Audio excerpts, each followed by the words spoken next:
Let me ask you a question. How many things in your life right now are you making monthly payments on? Not just your rent or mortgage.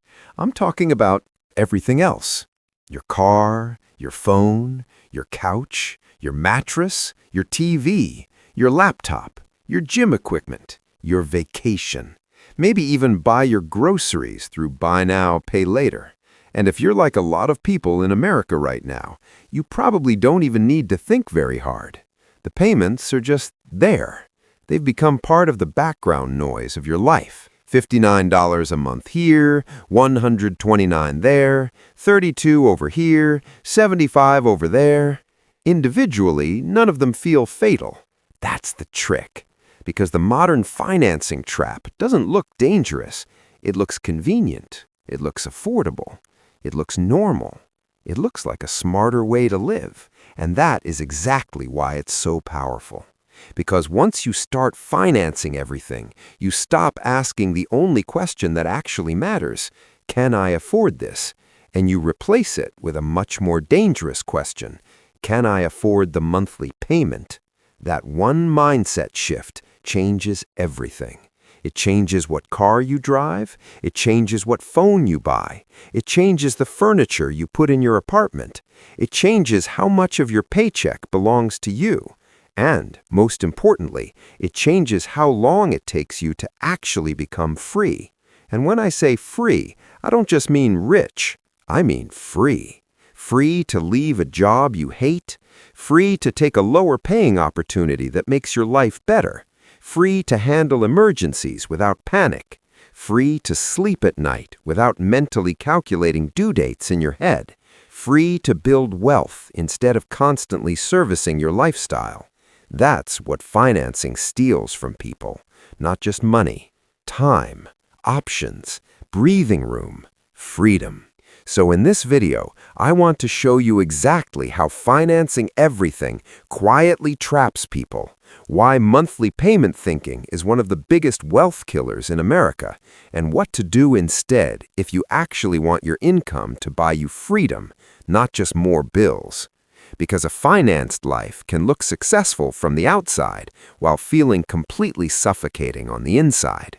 And if you've ever looked around your life and thought, I make decent money, so why do I still feel stuck? This video is for you. Here's how the trap usually begins. Nobody wakes up one day and says, you know what I want? I want to slowly handcuff my future cash flow. That's not how it happens. It starts with one reasonable decision. Maybe your car breaks down. You need transportation, so you finance a car. Fair enough. Then your phone gets old. The new one is just $40 a month. Doesn't seem like a big deal. Then you move into a nicer place and need furniture. The store tells you no interest for 24 months. That sounds responsible, so you do it. Then your laptop is slow, then your mattress feels old, then you want a Peloton, then there's a vacation package with monthly payments, then buy now, pay later gets thrown in your face every time you check out online, and the entire time, every company involved is telling you the same story. You don't need to wait. You don't need to save. You don't need to delay gratification. You can have it now and barely feel it. That's the sales pitch. And to be clear, it is an incredibly effective sales pitch because it bypasses the pain of the full price. A $2,000 couch feels expensive. $83 a month feels manageable. A $40,000 car feels intense. $689 a month feels weirdly normal. A $1,200 phone feels ridiculous. $33 a month sounds harmless. And once companies get you to think in monthly payments instead of total cost, they win. Because monthly payments hide the real trade-off. They hide how much more you may pay over time. They hide how long you're committing future income. They hide how many other payments you're already carrying. And they hide the fact that your paycheck is slowly being pre-spent before it even arrives. That's what a lot of people don't realize. When you finance everything, you're not just buying products, you're selling pieces of your future paycheck, again and again and again. And eventually, you wake up in a life where a lot of your income is already spoken for before you've even bought groceries, paid utilities, or invested a dollar. That's the trap. This is the real issue. Monthly payment thinking makes expensive things feel cheap. And when expensive things feel cheap, people buy far more lifestyle than they can actually sustain. Let's say someone walks into a dealership wanting a reasonable car. Maybe they originally thought they'd spend $20,000. But the salesperson doesn't keep the conversation about total price. They shift it to monthly payment. Now, suddenly it's, well, for just another $120 a month, you could get the bigger trim. For another $75 a month, you could get the upgraded package. For another $40 a month, you could extend the term and keep the payment manageable. This is how people talk themselves into cars that are way outside what they should be driving. Not because they're dumb, because the frame changed. They stopped evaluating cost and started evaluating discomfort. And an extra $75 here or $120 there doesn't feel painful in the moment. But here's what's crazy. When you apply that same logic across your whole life, it becomes financially devastating. That extra $40 on the phone, that extra $80 on the furniture, that extra $150 on the car, that extra $60 on the electronics, that extra $90 on buy now, pay later purchases. Now, all of a sudden, you've got hundreds of dollars a month disappearing into decisions that each felt small at the time. This is how people earning good money end up feeling broke. Not because they made one catastrophic decision, because they made 20 affordable decisions.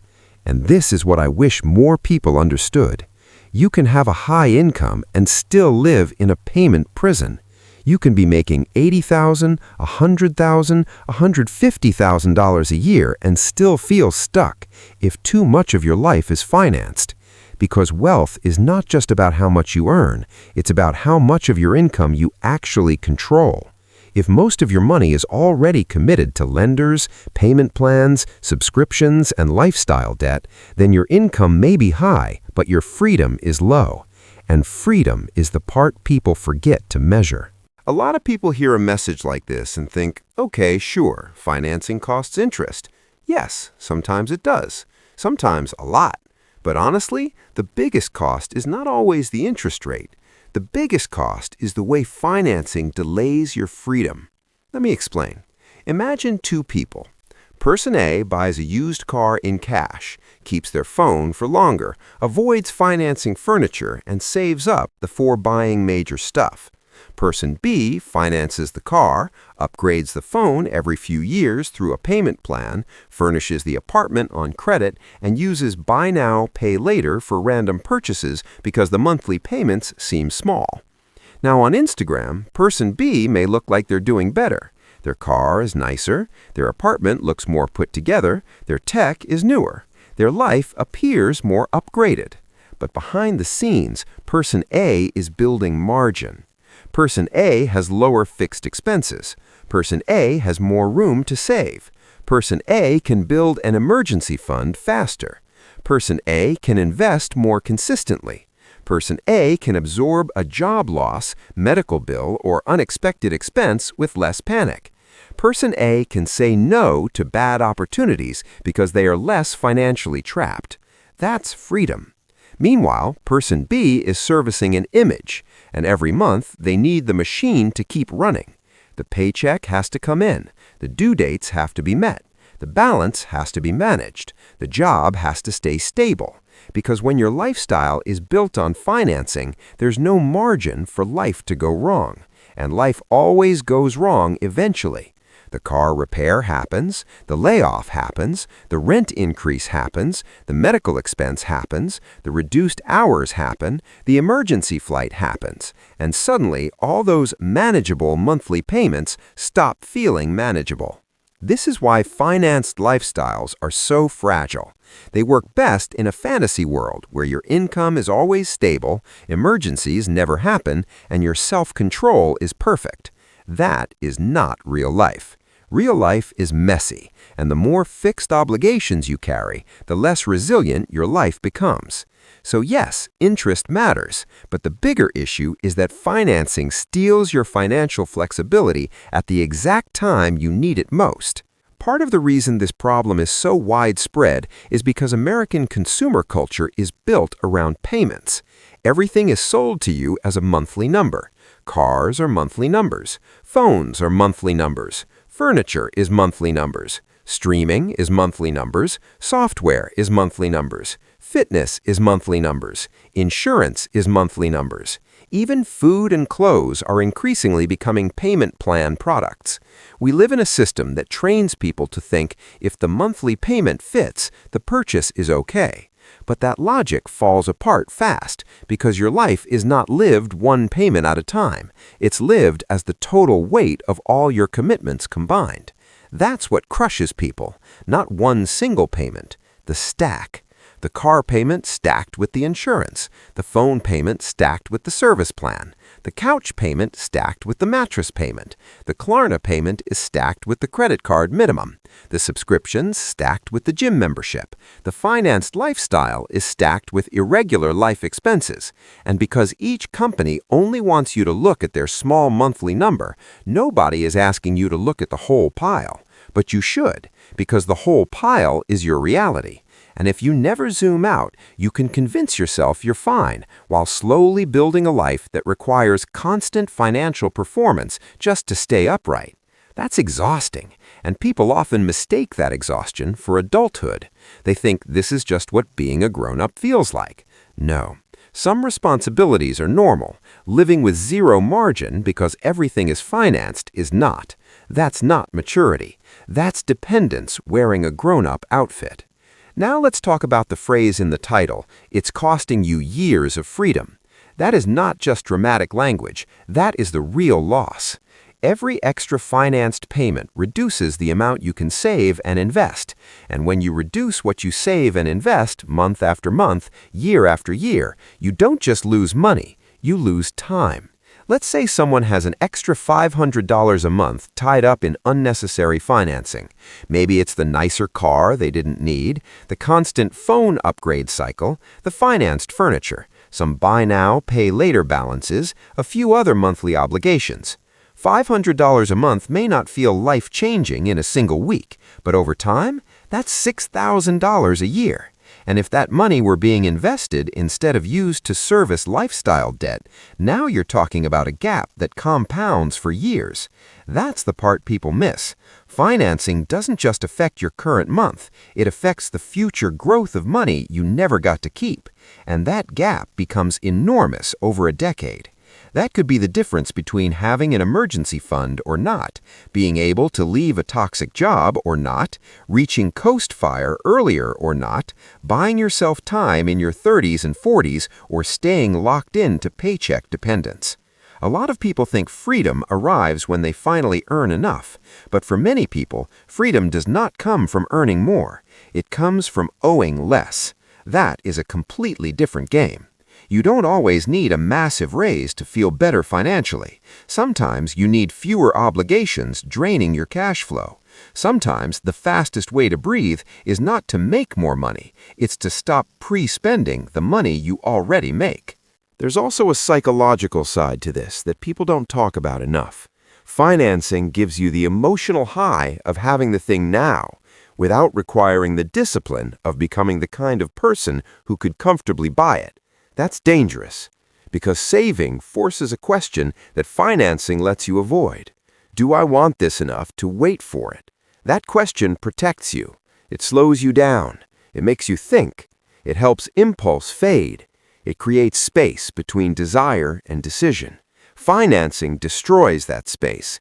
It lets emotion make purchases that discipline should have filtered out.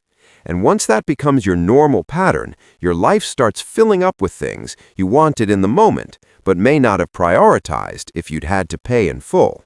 That's why so many people are surrounded by financed stuff they barely care about anymore. The excitement fades fast, the payment does not. And that's one of the most depressing parts of the whole system.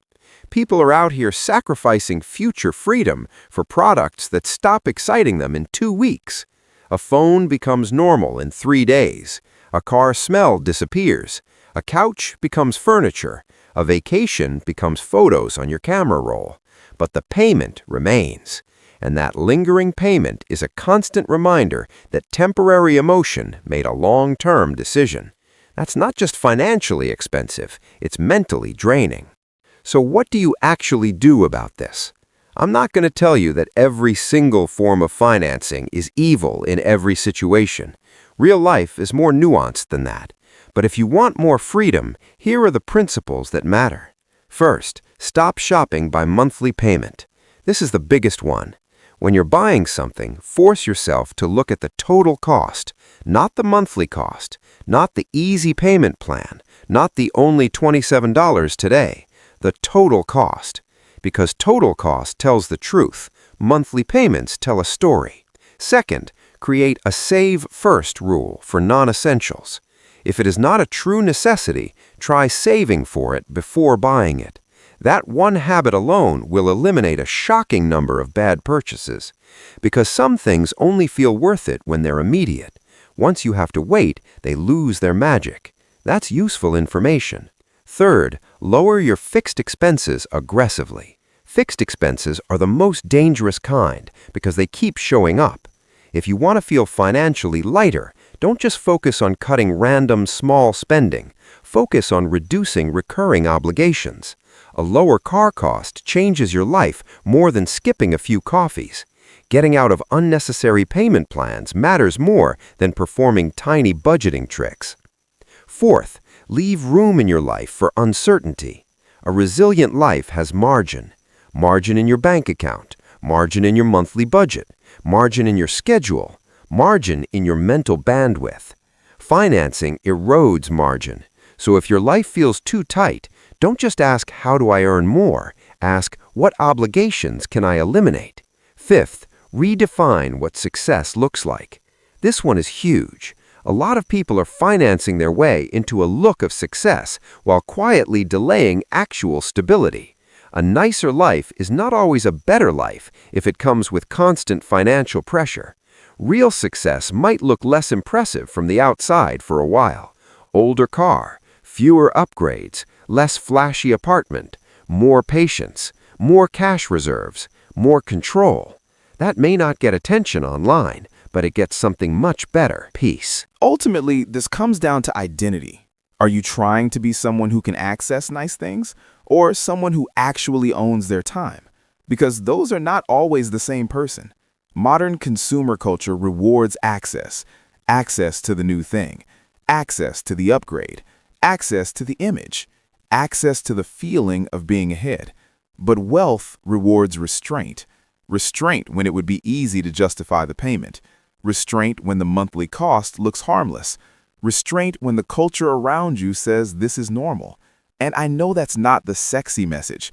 Stop financing everything is not as exciting as upgrade your life. But one message is built to enrich companies. The other is built to protect your freedom. And that's what I want you to think about the next time you're tempted by a payment plan. Not, can I fit this into the month? Ask this instead. Is this worth giving up a piece of my future freedom for? That question hits different, because sometimes the answer will be yes, but a lot of the time the honest answer is no. And those no decisions, those are the ones that quietly change your life. So if your finances feel heavier than they should right now, I want you to do one simple thing after this video. Open your bank app. Open your credit card statements. Open every account where money leaves your life each month. And make a list of every financed payment you're carrying. Everything.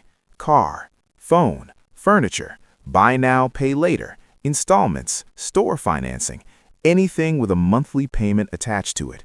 Then add it up, because you cannot change what you refuse to total. And that number might be the clearest explanation for why you feel stuck, even if your income is decent. Not because you're irresponsible, not because you're bad with money, but because too much of your future income is already promised away. And the good news is, that can change. One payment eliminated at a time, one better decision at a time, one delayed purchase at a time, one act of restraint at a time. That is how people start buying back their freedom. If this video made you look at financing differently, hit the subscribe button and turn on notifications, because this channel is all about exposing the hidden money traps that keep ordinary people broke longer than they need to be. And drop a comment below with this phrase, "I'm buying back my freedom." Or tell me the one monthly payment you regret the most, because I promise you someone else reading the comments is dealing with the exact same thing. And if you know someone who makes good money but still always feels broke, send them this video. They might not have an income problem, they might have a payment problem. Thanks for watching. I'll see you in the next one.